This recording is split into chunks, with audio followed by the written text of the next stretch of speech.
예, 오늘 강사를 간단히 소개해드리겠습니다. 오늘 특강을 해 주실 분은 AI 관련 전문가이신 전영훈 스텔라 운영 이사님이십니다. 인사 한번. 예, 어쨌든 오늘 강사님 재미나고 즐거운 시간 만들어 주실 것 같고요. 오늘 강의 내용이 우리 회원님들이 만족도가 높으면 심화 과정도 한번 준비할까 생각합니다. 예, 잘 들어주시고요. 오늘 좋은 연수 되시길 부탁드립니다. 감사합니다.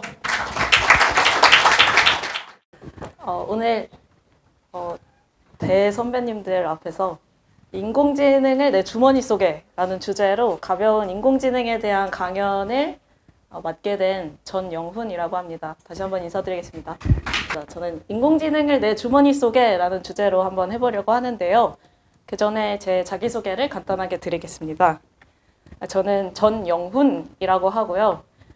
굉장히 남자 이름인데 여자이기 때문에 이름을 기억하기는 굉장히 쉬우실 거라 생각합니다. 저는 서울교육대학교 컴퓨터교육과를 졸업을 2019년에 했습니다. 그리고 2019년부터 23년까지 경기도교육청으로 임용시험을 봐서 4년간 초등교사로 근무를 했었는데요. 지금은 이제 외국으로 유니버시티 오브 펜실베니아로 대학원 석사 진학을 앞두고 있어서요. 이제 교사는 면직을 하였고요. 대신 이제 업스테이지라는 AI 관련된 스타트업에서 이제 교육 과정을 기획 및 개발하는 직무로 함께 일을 하고 있습니다. 그 외에도 지금 비영리 단체 운영이사라는 타이틀을 가지고 있는데요. 이거는 이제 스텔라가 Technology for Education, 그러니까 교육을 위한 기술들과 그리고 이제 학습 분석학이라는 새로운 학문 분야가 있습니다. 학생들의 데이터를 분석하고 어떻게 분석할 것인지에 대해서 연구하는 분야인데요. 이 분야에 관련된 연구단체를 비영리 단체로 운영하고 있는데요. 거기에 운영이사를 맡고 있습니다. 인공지능이 굉장히 요즘 인기가 많아졌어요. 챗GPT라는 것이 등장하면서 너도 나도 인공지능에 대한 이야기를 하기 시작했고, 그다음에 이제 뉴스에서도 굉장히 많이 이 단어를 들으실 수가 있을 텐데요. 대체 이 인공지능이란 무엇일까? 제가 오늘 아주 쉽게 한번 설명해 드리도록 하겠습니다. 일단 인공지능은 다음과 같이 정의되어 있습니다. 학습, 문제 해결, 그리고 패턴 인식, 이렇게 세 가지 타이틀이 보통 나오는데요. 이런 이제 문제들과 같이 주로 사람들이 지각하는 데 사용되는 판단, 순서, 알고리즘이라고 생각하시면 되는데, 그러한 인간지능과 연결된 인지 문제를 해결하기 위해 주력하는 한 가지 컴퓨터 공학의 분야입니다. 전시는 통계학에서 시작이 되었고요.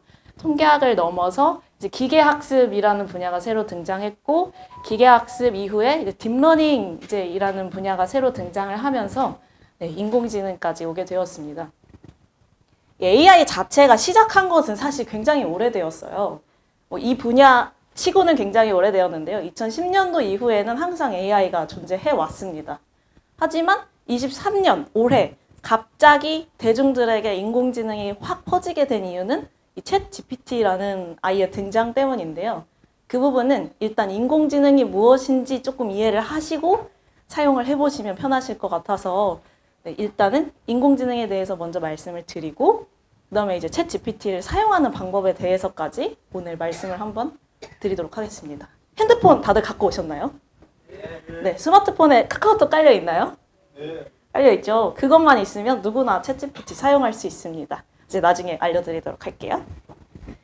자, 그럼 인공지능이라는 것은 결국 컴퓨터 공학의 한 분야이기 때문에 인공지능을 제대로 이해하려면 먼저 컴퓨터를 이해할 수 있어야 됩니다.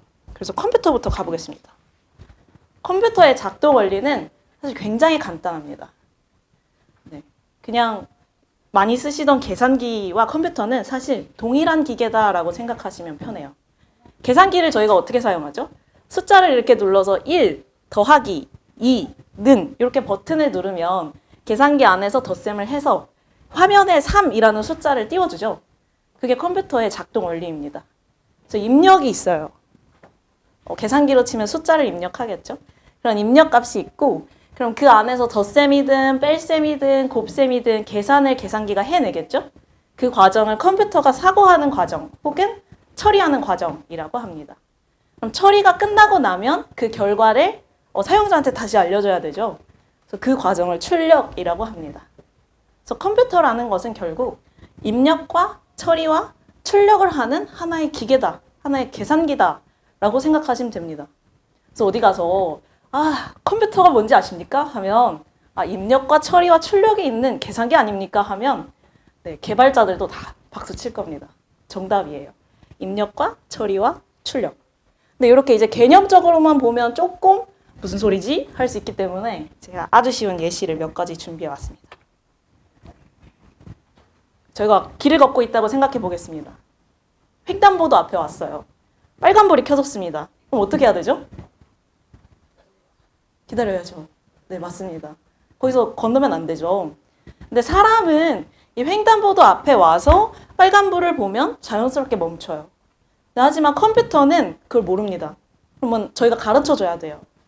그러면 컴퓨터가 이해할 수 있는 입력과 처리와 출력의 순서로 컴퓨터에게 가르쳐줄 필요가 있습니다.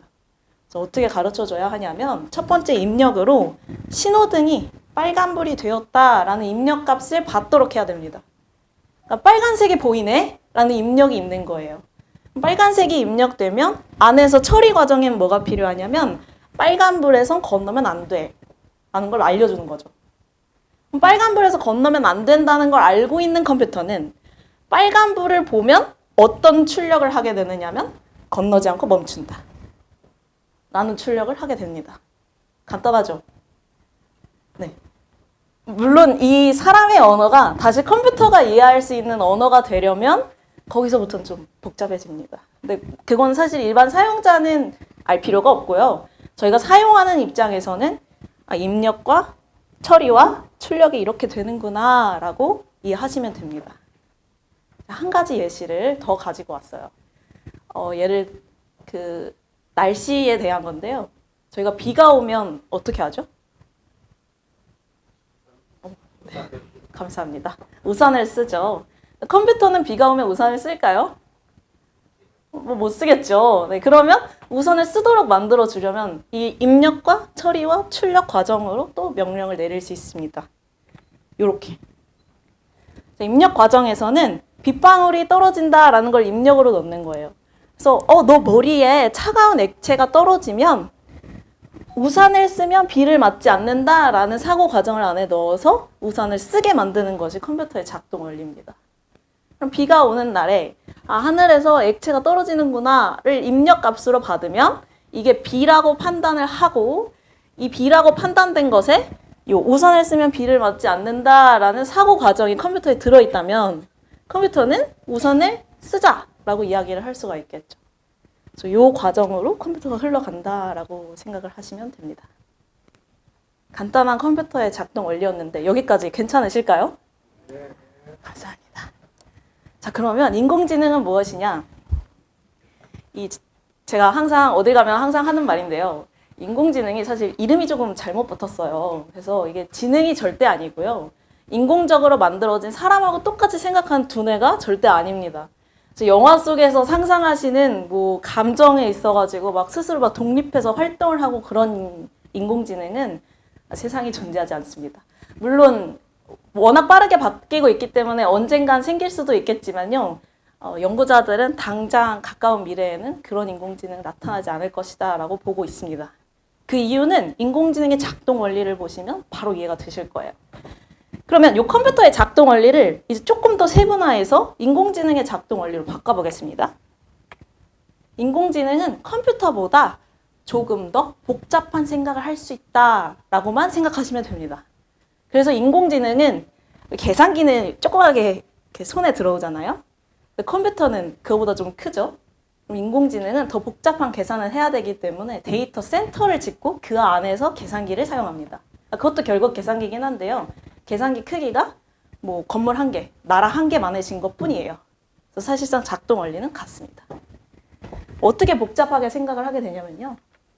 이렇게 보시면 신호등이 빨간불이 되었다는 사실 조금 더 세분화를 했어야 했어요. 어떻게 하냐면 일단 저게 신호등인 걸 알아야 돼요. 그러면 저 길쭉한 도로 위에 하나의 물체를 신호등이라고 생각을 해줘라고 컴퓨터한테 말을 해야 돼요. 그 다음에 사실 빨간색과 초록색을 구분하는 것도 컴퓨터 입장에선 쉬운 일은 아닙니다. 그러면 그 이제 컴퓨터에서 뭐 그림판 같은 데서 쉽게 사용하는 RGB라는 값이 있지 않습니까? 색상의 기본 3색 이렇게 하면서 얘기를 하는데 이제 요 빨간색과 초록색과 파란색 파장을 입력을 받아요. 그러면 아 빨간색이 파장이 굉장히 세니까 이건 빨강색이야 라고 인식도 할 수 있어야 해요. 와 저게 신호등이야. 저기에 켜진 불이 빨강색이야. 또 인식할 수 있어야 되고요. 저 빨간 불에선 건너면 안 돼라는 게 사실 사회적으로 인간들 사이에서만 약속된 것이지 어떤 뭐 통계적인 규칙이 있는 게 아니지 않습니까? 그래서 빨간불과 초록불의 사회적 의미도 컴퓨터에게 입력을 시켜줘야 됩니다. 그다음에 건너지 않고 멈춘다는 진짜 어려운 동작이에요. 사람이야 가만히 서 있는 거 굉장히 쉽지만요. 뭐 로봇을 한번 생각을 해볼까요? 기계 로봇을 생각을 해보면 바람이 막 부는 날에 중심을 딱 잡고 한 곳에 서 있는 것이 굉장히 어렵습니다.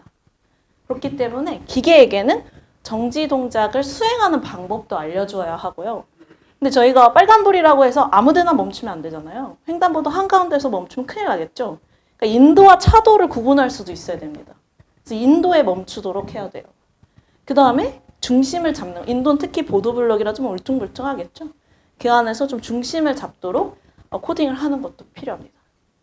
그러니까 일반 컴퓨터에서는 위에 3단계로 저희가 작동을 했다면 인공지능은 조금 더 복잡하게 아래의 단계까지 사고를 해서 사고가 아니고 판단이긴 한데요. 판단을 해서 수행을 할 수 있도록 저희가 명령을 내릴 수가 있는 겁니다. 그럼 우산도 한번 살펴볼게요. 우산 이렇게 됩니다. 빗방울이 떨어져요. 근데 저게 빈지를 일단 알아야 돼요. 저게 비라는 걸 알기 위해서는 정말 많은 게 필요합니다. 일단 하늘에서 차가운 액체가 떨어져야 해요. 그래서 차가운 무언가가 일단 액체인지 알아야 됩니다. 이게 만약에 고체라면 눈일 수도 있고 우박일 수도 있는데 우박이 내리는데 우산을 썼다간 큰일 나기 때문에 이제 비가 온다는 것을 인지하기 위한 과정도 사실 굉장히 어렵습니다. 액체임도 탐지를 해야 하고요.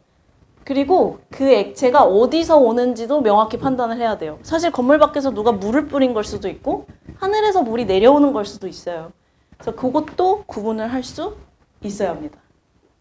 그 다음에는 우산을 쓰면 비를 맞지 않는다는 사실상 우산의 방수 기능에 대한 이해가 좀 필요합니다. 아, 우산을 쓰면 빗방울이 이렇게 스며들지 않고 옆으로 튕겨 나가는구나. 그럼 이 방수를 위한 천이 어떻게 설계되어 있구나. 이것도 인식을 하고 있어야 합니다. 그러고 나면 가장 어려운 건 또 출력이죠. 우산 쓰는 게 또 어렵습니다. 우산 아무 생각 없이 이제 사용을 하시지만 사실 버튼도 누르고 앞으로 당기고 딸깍 소리가 날 때까지 힘도 줘야 하고요. 거기서 펼치고 그 우산을 여기다가 쓰면 안 되죠. 여기까지 갖고 와야 되죠. 내 머리 위를 가려주는 곳에 우산을 놓는 것. 그것도 쉽지가 않습니다. 그래서 우산을 펼치기 위한 동작과 적합한 위치에 우산을 씌우는 것. 그리고 그 우산을 그냥 계속 들고 있는 것. 이동하는데도 컴퓨터 입장에서는 좌표를 잡기 때문에 우산을 한번 여기다 씌워줘 하면 앞으로 이동하면 우산은 계속 여기에 있습니다. 그러니까 얘가 머리 위로 같이 따라와야 돼요. 그래서 그러한 과정들까지 인공지능은 수행이 가능하다, 이해가 가능하다. 이렇게 판단을 하시면 되겠습니다. 여기까지 하시면 이제 인공지능처럼 사고하실 수 있는 게 돼요. 그래서 세상의 모든 일들을 인공지능이 사고하듯이 쪼개서 생각하실 수 있다면 인공지능을 사용하는데 전혀 무리가 없어집니다. 여기까지 해서 컴퓨터와 인공지능의 사고방식에 대해서 말씀을 드렸는데요. 괜찮으세요? 아까보다 대답이 조금 줄었습니다. 네, 조금 복잡해지긴 했는데 사실 이거보다 더 복잡해질 수도 있거든요. 근데 뭐 그렇게까지 저희가 할 필요는 없겠지만 네, 점점 더 단계별로 복잡한 것을 나누다 보면은 나중엔 그냥 숫자로 표현이 가능해져요. 그래서 그 숫자로 표현된 것을 컴퓨터가 이해한다라고 생각하시면 되겠습니다. 자, 그럼 지금까지 컴퓨터와 인공지능이 어떻게 판단을 내리는지, 어떠한 사고 방식을 가지고 있는지 제가 설명을 드렸는데요. 그러면 이러한 판단을 하기 위해서 인공지능에게 무엇이 필요하느냐? 규칙이 필요합니다. 이 규칙을 인공지능이 얼마나 잘 이해하게 하느냐가 인공지능의 성능을 결정하는 요인이 됩니다. 이 규칙을 잘 만들어주는 게 필요한데요. 이 규칙에 대해서 이해하기 위해서는 지금 인공지능의 가장 기반이 되는 딥러닝으로는 조금 어려워요. 이거는 저희가 인공지능에서는 블랙박스, 까만 박스다라고 부르는데요. 그 이유는 그 안에 이제 어떻게 흘러가는지 알고리즘을 알지 못하기 때문입니다. 인간은 이해할 수 없는데 어쨌든 되던데? 약간 이게 지금의 인공지능이에요. 일단 돌려보니까 잘 되던데? 근데 요거보다 한 단계 전에 이제 통계학에서 넘어와서 기계학습으로 왔을 때는 그 원리를 이해할 수 있었어요. 그래서 그 기계학습을 가지고 이 규칙에 대해서 설명을 드려보겠습니다. 기계학습입니다. 기계학습은 말 그대로 기계가 학습하는 거예요. 어떻게 하냐면요. 사람은 공부를 해서 성적을 올릴 수 있죠. 마찬가지로 기계는 학습을 해서 규칙을 만들 수 있습니다. 그래서 제가 지금부터 사람이 공부하는 과정과 비교해서 기계가 어떻게 학습하는지 말씀을 드리려고 해요. 지금 여기서 제가 자극적인 멘트를 하나 해보겠습니다. 수능 만점 받는 법을 제가 여기다 적어왔어요. 물론 이제 수능은 관심 없으시겠지만 어떠한 시험에서도 적용이 되는 거기 때문에 이제 수능 만점 받는 법 지금부터 알려드리도록 하겠습니다. 물론 저는 수능 만점을 받지 못했습니다. 첫 번째로 수능 만점을 받으려면요. 일단 학교에서 수업을 열심히 들어야 돼요. 맞죠? 끄덕이는 고개를 많이 봤습니다. 일정량 이상의 수업을 들어야 하고요. 수업만 들어서는 안 되죠. 내가 직접 공부도 하고 문제도 풀어보고 복습도 하고 해야 되기 때문에 수업과 교재가 필요합니다. 근데 이렇게 많이 문제를 풀다 보면요. 사람에게는 어떤 능력이 생기냐면 영어 빈칸 문제. 이거는 빈칸 앞뒷 문장을 먼저 읽고 그 다음에 보기를 읽으면 답이 금방 나와. 이런 규칙이 생깁니다. 그래서 문제별로, 수능의 문항별로 패턴과 규칙을 사람이 발견하게 되죠. 이렇게 발견하면 어떻게 하면 될까요? 규칙에 따라서 문제를 풀면 됩니다. 그래서 시험에서 정답을 선택할 수 있게 돼요. 네. 물론 가운데 이 화살표가 있는데 사라졌네요. 근데 이 화살표 사이의 과정에서 많은 어려움이 있기 때문에 결국 저희는 만점을 받지 못하지만 기본적인 원리는 이렇게 됩니다. 이건 기계가 학습하는 과정하고 사실상 완벽하게 동일한데요. 왜냐하면 기계학습도 사람이 설계한 거기 때문이에요. 그래서 어떻게 되냐면 일정량 이상의 수업과 교재 대신에 일정량 이상의 데이터가 필요합니다. 그러니까 정보가 필요해요. 컴퓨터가 이해할 수 있는 형식으로 정보를 제공을 해줘야 돼요. 그러면 그 정보를 바탕으로 기계는 어떤 행동을 하냐면 데이터 안에서의 패턴과 규칙을 찾아냅니다. 데이터가 이렇게 쌓여있다 보면 경향성을 저희가 볼 수가 있잖아요. 그래서 그러한 경향성들을 바탕으로 이런 규칙이 있구나, 이런 패턴이 있구나 결정을 내리게 돼요. 그럼 그런 규칙과 패턴을 발견하면 이제 무엇을 하느냐? 의사결정과 예측을 할 수 있게 됩니다. 이 부분이 굉장히 중요한데요. 마치 요즘 인공지능이 무슨 점쟁이도 아니고 미래를 예측해준다. 다음 대통령을 물어봤더니 대답을 해주더라. 이런 말을 막 하고 뉴스에 막 나옵니다. 근데 그게 사실 말도 안 되는 이야기예요. 왜냐면 인공지능은 결국 기존에 있던 데이터를 바탕으로 규칙을 찾아내고 그것을 바탕으로 의사결정을 해서 자기의 생각을 말했을 뿐이에요. 즉, 만약에 미국의 다음 대통령은 누구야? 라고 물어봤다면 인공지능의 사고방식에는 어떻게 된 거냐면 지금까지 역대 대통령들이 어떻게 뽑혔는지에 대해서 분석을 하고 그 경향성을 봤을 때 다음 대통령은 어느 정당에서 나오지 않을까? 라고 예측할 수 있는 거예요. 그러니까 정답이 절대 아니죠. 정답이 절대 될 수가 없고 여기서의 예측은 기존의 경향성을 바탕으로 앞으로도 그럴 것이다 라고 하는 거기 때문에 진짜로 미래를 봐주고 미래에 점을 쳐주는 게 절대 아닙니다.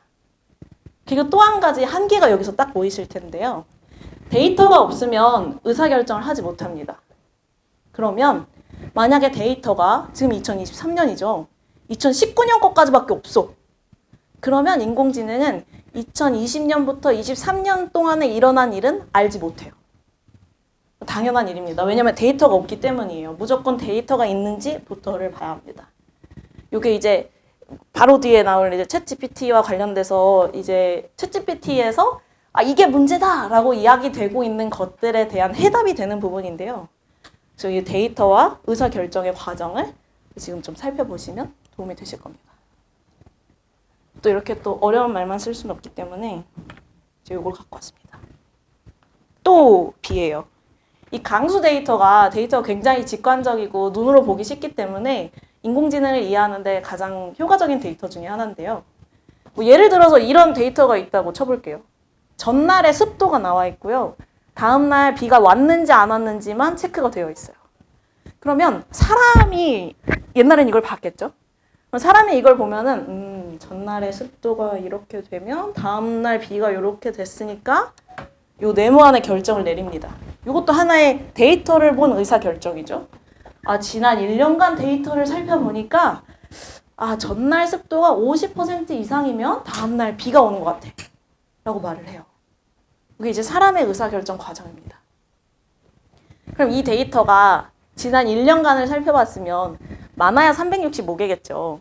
그럼 365개 정도는, 이 365줄 정도는 사람이 쉽게 이해할 수 있습니다. 하지만 그게 만약에 지난 10년간으로 늘어나면 어떡할까요? 혹은 지난 30년간, 지난 50년간, 수세기에 걸쳐서 우리나라의 기후는, 이런 질문을 하게 되면 더 이상 사람이 볼 수 없어요. 너무 오래 걸려요. 그리고 사람이 몇만 개, 몇십만 개의 데이터를 보면 눈이 좀 피곤하고 침침해지지 않을까요? 그러면 무조건 뭔가를 잘못 보게 됩니다. O였는데 X로 보고 X였는데 O로 볼 수도 있어요. 그런 잘못 본 데이터는 의사결정에 큰 악영향을 미치게 돼요. 그다음에 그 해가 특별한 경우일 수도 있다는 게 좀 많이 큰 문제예요. 우리가 올해는 유난히 비가 많이 왔어요. 올해는 유난히 더웠어요. 유난히 추웠어요. 이런 말을 가끔 하는데요. 올해 유난히 강수가 이상했어요. 라고 이야기할 수가 있어요.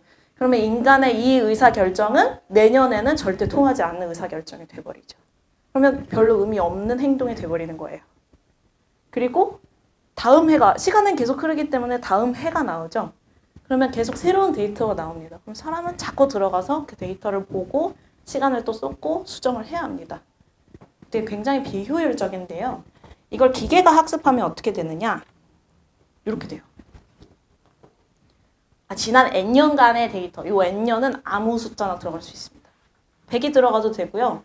연도만 괜찮다면 3000도 들어갈 수 있습니다. 아직 3000년이 안 되긴 했지만. 지난 N년간의 데이터를 살펴본 결과 전날의 습도가 45.9723% 이상이면 다음날 비가 온다. 이렇게 말을 할 수가 있어요. 그러니까 정확히 이 수치를 가지고 평균을 내릴 수 있다는 얘기죠. 사람이 하기엔 조금 어려운 연산일 수 있죠. 그러면 이런 식으로 판단을 내릴 때에는 시간이 너무 오래 걸리거나 잘못 본 데이터는 없습니다. 컴퓨터는 빠르고 실수가 없기 때문이에요. 내가 입력을 잘못하는 경우, 사고 과정을 잘못 처음부터 설계하는 경우는 있더라도 일단 설계가 제대로 되어 있다? 그럼 그 이후에 실수는 하지 않습니다. 그렇기 때문에 빠르고 실수가 없고요. 그 해가 특별한 경우를 컴퓨터에선 이상치라고 합니다. 아웃라이어라고도 하는데요. 특별히 가운데 이제 평균값이 아니라 위아래로 조금 톡톡 튀는 특별한 아이들을 이상치라고 하는데 컴퓨터에겐 이상치를 무시하도록 설정을 내릴 수가 있어요.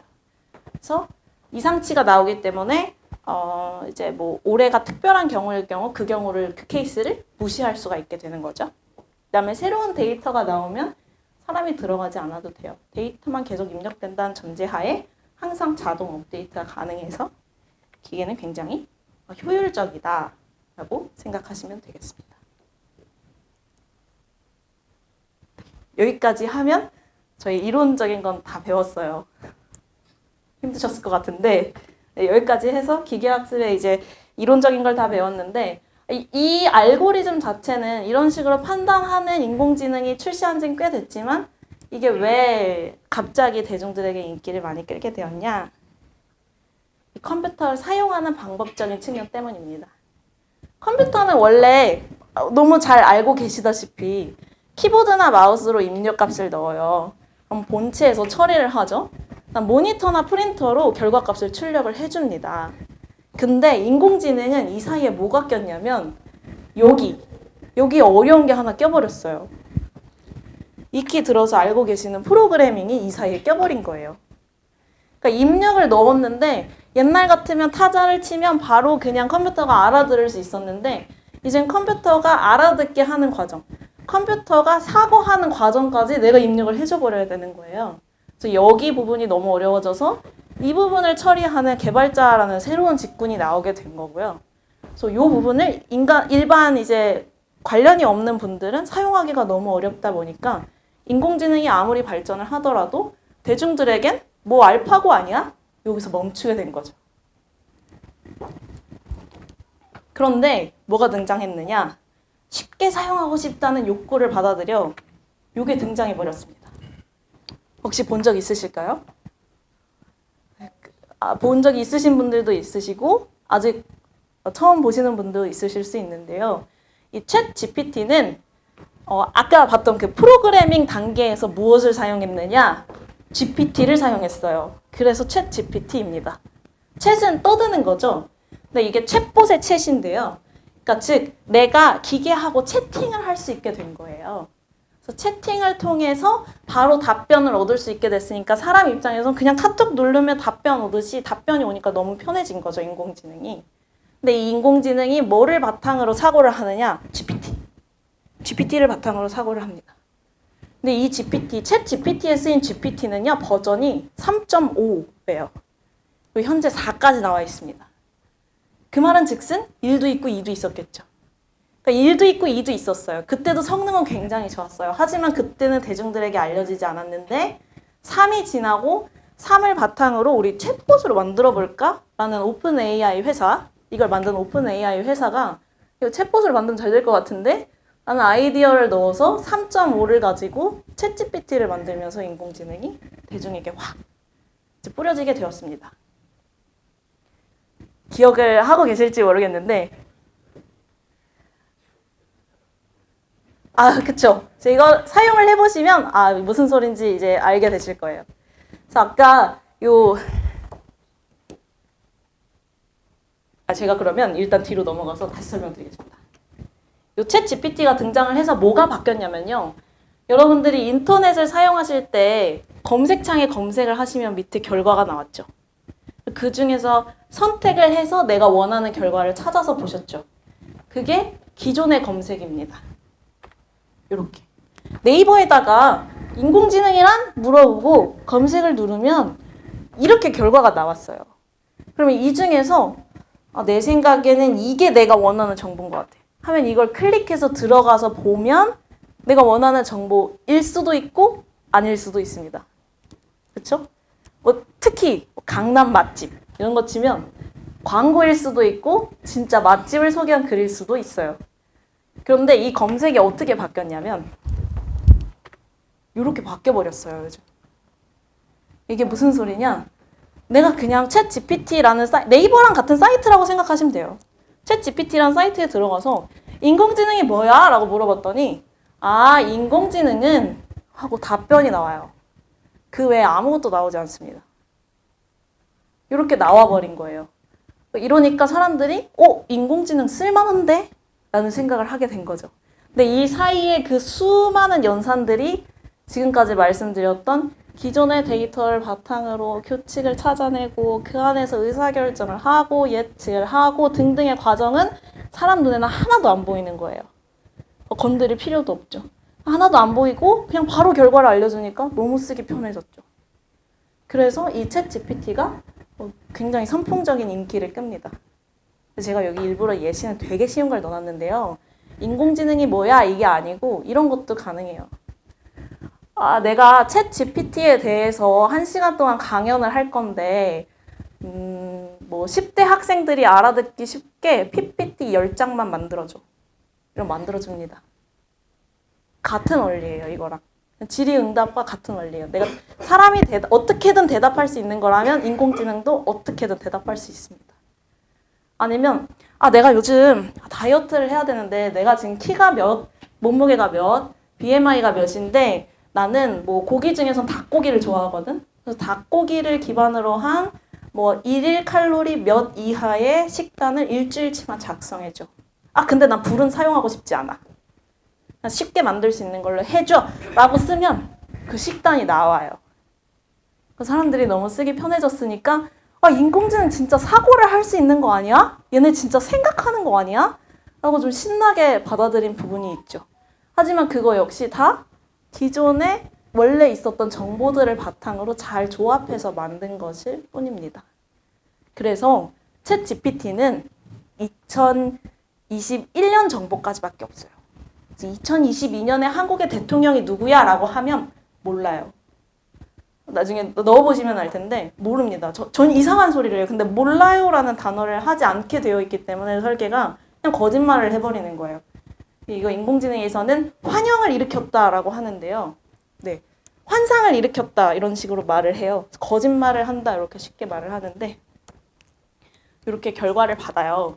근데 이게 사이트가 미국 거예요. 마이크로소프트가 투자해서 오픈 AI에서 개발한 겁니다. 한국인이 쓰기 쉽지 않죠. 그리고 뭐 핸드폰으로 사용하려면 앱을 새로 깔아야 된다거나 아니면 사이트를 새로 접속을 해야 합니다. 또 쓰기가 또 귀찮아요. 그래서 이게 어떻게 됐느냐? 카톡에 들어왔어요. 그래서 카톡을 가지고 인공지능을 사용할 수 있습니다. 이 카카오톡에 넣어준 이 챗 GPT라는 인공지능을 카카오톡에 넣어준 게 누구냐면 저 친구예요. 귀엽게 생겼죠? 네, 저게 저희 회사에서 만든 아수겁이라고 불리는 에스크업이라는 카카오톡 플러스 친구인데요. 저 이제 유료로 뭔가 돈을 내고 제가 그걸 광고하러 나온 것은 아니고요. 이거는 그냥 일반 사용자들이 인공지능을 쉽게 접할 수 있도록 저희 회사에서 그냥 이 챗 GPT를 사용하려면 돈을 내야 돼요. 그 돈을 대신 내주면서 그냥 카카오톡에서 쉽게 사용해 보시라 하고 만들어져 있는 겁니다. 그래서 지금부터 카톡에서 인공지능을 한번 해볼 건데요. 모두 카톡을 켜주시죠. 한번 해보겠습니다. 많이 이것저것 해볼 겁니다. 자, 카카오톡에 오셔가지고 첫 번째 제일 왼쪽 페이지가 친구들 이제 목록이 뜨는 페이지지 않습니까? 거기 오른쪽 위에 있는 돋보기를 클릭하셔서 askUp, ASKUP를 입력하시면 아까 봤던 그 보라색 마시멜로 같은 친구가 나올 거예요. 그 친구를 친구 추가해 주시면 됩니다.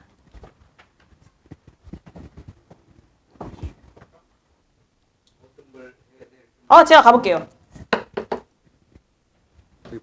네, 채널 추가. 하면 이제 채팅창이 하나 뜰 거예요. 가겠습니다. 네. 요거 노란색 버튼을 누르시면 됩니다. 좋았습니다. 카카오톡을 들어가시고 제일 왼쪽에 친구로 가시고 돋보기 여기다가 제가 쳐도 될까요? 영어로 에스크업을 칩니다. 여기 보라 친구가 나오죠? 요거 노란색 버튼을 누르시면 추가가 돼요. 네. 그리고 이제 채팅창에 가보면 아수겁한테 메시지가 왔을 거예요. 이렇게. 네, 돋보기. ASKUP. 네, 이제 채팅창으로 가시면 돼요. 네, 여기 노란색 버튼을 누르고 뒤로 가기. 이거는 빙이라고요. 마이크로소프트에서 사용하는 인공지능 기반 검색 서비스예요. 아, 그래요? 네. 카카오톡하고는 상관이 없고요. 관계없어요? 네. 아무 관계 없습니다. 여기거든요. 채널 추가를 하셔야 됩니다. 이 노란색 버튼을 눌러서 채널 추가를 하시면 이 친구가 메시지를 보내줘요. 이렇게. 네, 여기 들어왔죠? 여기서 이제 하시면 돼요. 네. 그냥 여기서 막 눌러서 물어보시면 돼요. 다 들어오셨어요. 여기다가 나 오늘 점심 뭐 먹을까? 나왔네. 아마 한식, 중식, 양식 골라봐 이럴 수도 있어요. 그쵸? 네. 그럼 좀 골라보세요. 병자호라는 임진왜란이래. 맞아. 이상한 말 나와요. 이렇게 다르게 나오는 건 왜 그래요? 그게 그 데이터가 없어서 그래요. 그러니까 이게 미국에서 만들었잖아요. 그러니까 한국이나 중국의 역사에 대한 데이터가 많지 않은 거예요. 그리고 영어로만 데이터가 되어 있어요. 그러니까 뭐 한자는 제대로 이해하지 못하고 한글도 조금 이해하기 어렵겠죠. 지금 여기서 대화를 하는 건 영어로 되어 있는 걸 한국어로 번역해서 왔다 갔다 하는 거예요. 그래서 답변에 시간이 조금 걸리는 거고. 네, 그래서 병자호란 이런 걸 물어보면 대답을 제대로 못하는 이유입니다. 데이터가 없어서 그래요. 그래서 그 데이터를 추가해 줄 수만 있다면 뭐 당연히 정확한 정보가 나오겠죠. 근데 그 추가하는 과정이 이제 서울만한 컴퓨터가 있어요. 서울시 크기만한 미국에 가면 거기에다가 입력을 해줘야 돼요. 그래서 또 쉽지가 않죠. 문장을 아주 멋지게 잘 만들죠. 지금 말씀 주셨다시피 요즘 이제 또 이제 높으신 분들께서 연설을 어디 가서 하실 때는 항상 챗GPT에게 물어본 연설문을 대답해 주는 게 좀 유행입니다. 그래서 뭐 예를 들어서 내가 뭐 말씀 주셨다시피 뭐 수필가로 등단한 사람을 축하하기 위한 축하글을 10줄 정도 멋있게 써줘 이렇게 한번 써보세요. 10줄짜리 축하문이 나옵니다. 요즘 그게 유행이에요. 인공지능은 한정된 데이터로 의사결정을 하기 때문에 그런 식으로 창의적인 것을 물어봤을 때 훨씬 만족도가 높은 대답을 얻으실 수 있어요. 기존에 그냥 검색해서 찾을 수 있는 정보들은 사실 그렇게 찾는 정보 혹은 책으로 보는 게 더 정확할 수도 있습니다. 근데 이 아수업, 이 에스크업의 특징은 뭐냐면요. 원래 챗GPT는 이렇게 채팅만 가능한데요. 요거는 그림을 그려줍니다. 그래서 한번 그려달라고 해보세요. 예를 들어서 뭐 30대 남성이 멋있는 모자를 쓰고 횡단보도를 건너는 그림을 그려줘. 이런 식으로 그려줘 한번 해보면 시간이 조금 지나면 그림을 그려줍니다. 그래서 이것도 결국은 인공지능이 숫자로 표현해서 그림을 그리는 건데요. 마찬가지로 이 안에서 사용할 수 있습니다.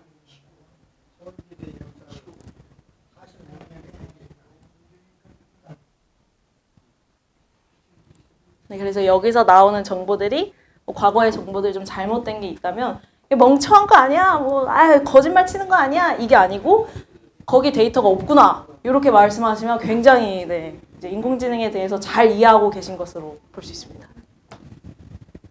그리고 여기서 그림을 그려주거나 글을 썼을 때 나오는 작품이나 글들의 저작권은 어떻게 되냐면요. 제작한 사람의 것입니다. 그러니까 지금 선배님들께서 뭐 그림을 그려줘 해서 그림을 그렸잖아요. 그럼 그걸 저장해서 내 것으로 사용하시면 돼요. 네, 현재까지 인공지능은 저작권을 제작자에게 모두 부여하고 있기 때문에 그거는 그냥 제작자의 것으로 생각하시면 됩니다. 물론 이게 어떻게 법이 바뀔지는 모르겠어요. 워낙 이제 기존의 화풍들을 막 섞어서 만드니까 뭐 아니면 여기서는 그것도 되는데요. 지금 마땅한 물건이 없네요.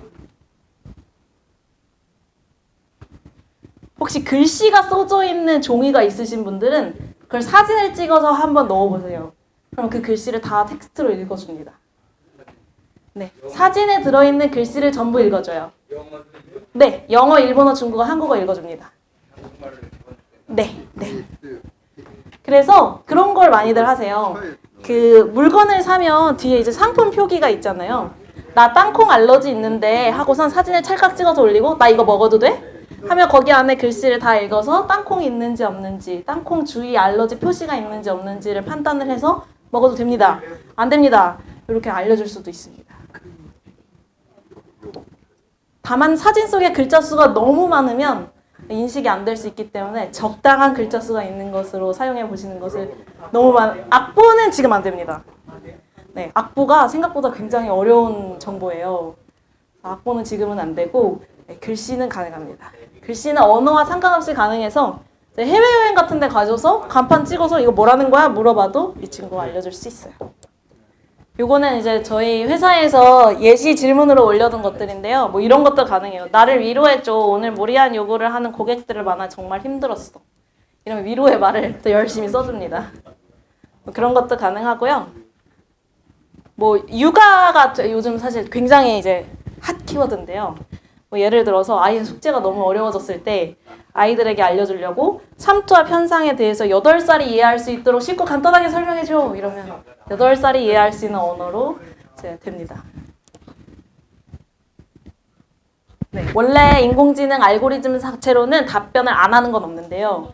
이제 너무 뭐 예를 들어 야한 거, 너무 정치적인 성향이 강한 거, 이런 좀 자극적인 문구들 있죠.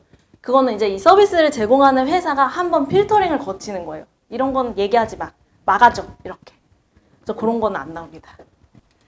시간이 다 돼서요. 마무리를 지으려고 합니다. 여기까지가 제가 준비한 모든 장표를 말씀을 드렸고요. 하지만 그 채널은 없어지지 않기 때문에 아무 때나 들어가서 막 이것저것 물어보시면 됩니다.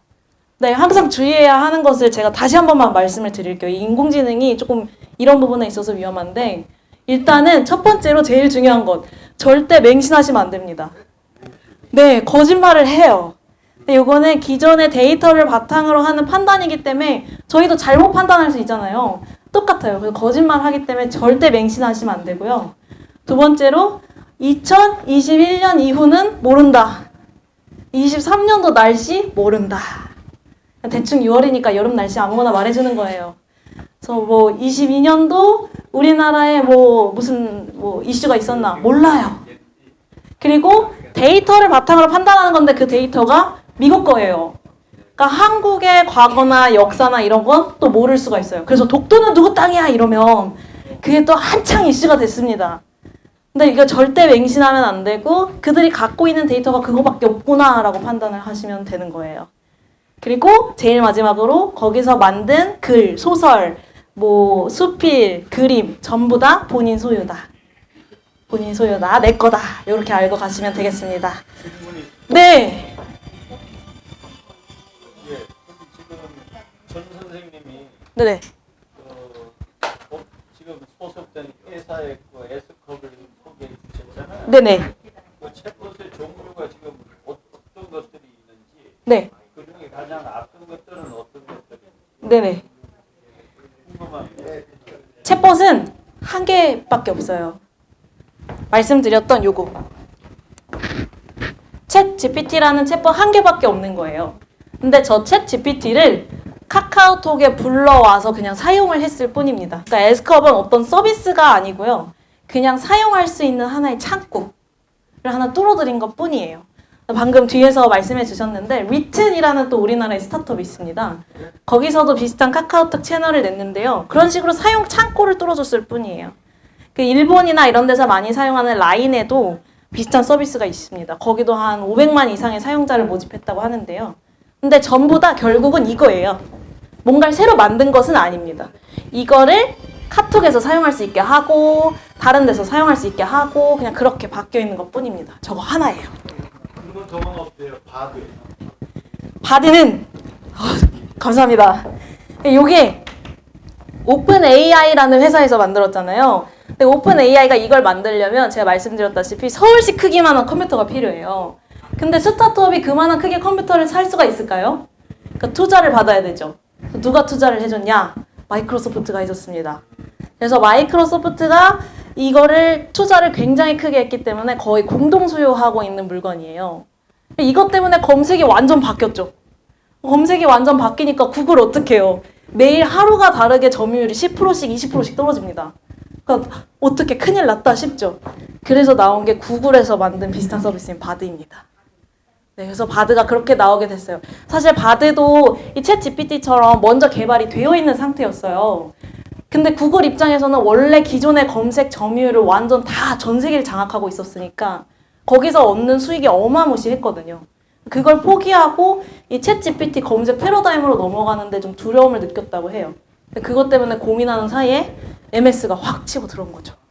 바드는 비슷한 서비스인데 성능이 조금 올라가고 있는 중입니다. 네. 아스컵인가 S컵은 네네. 해외에서도 저 서비스 받을 수 있나요? 어디에서요? 해외에서. 네. 카카오톡 채널만 있으면 어디서든 서비스 하실 수 있습니다. 또 질문 있으실까요? 네, 그럼 마무리 짓도록 하겠습니다. 오늘 들어주셔서 감사합니다.